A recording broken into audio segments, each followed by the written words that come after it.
birds such as chicken, duck, turkey, and geese to produce meat or egg for food. In poultry farming, different breeds of birds are used. There are two mainly breeds of birds which are used: Indian breeds and exotic breeds. Indian breeds like Assil, exotic breeds like white leghorn.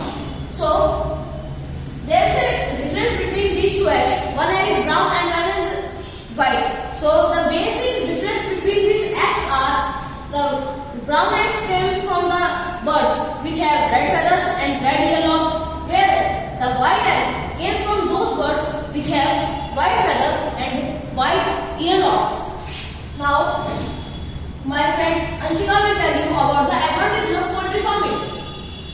License is not compulsory in the poultry farming business. There is high return in short time period and high maintenance is also not required in the poultry farming business. Now, we will see how to start poultry farming business in India.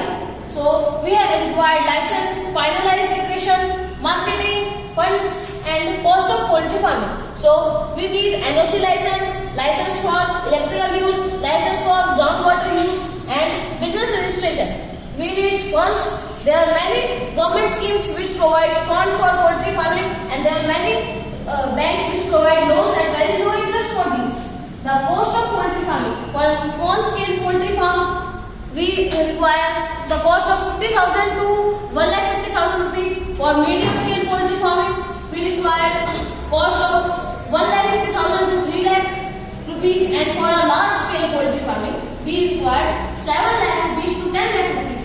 And the poultry industry of India has been growing so rapidly that it was 1708 million rupees in 2021, and it is expected that it will reach 3 billion Indian rupees by 2027.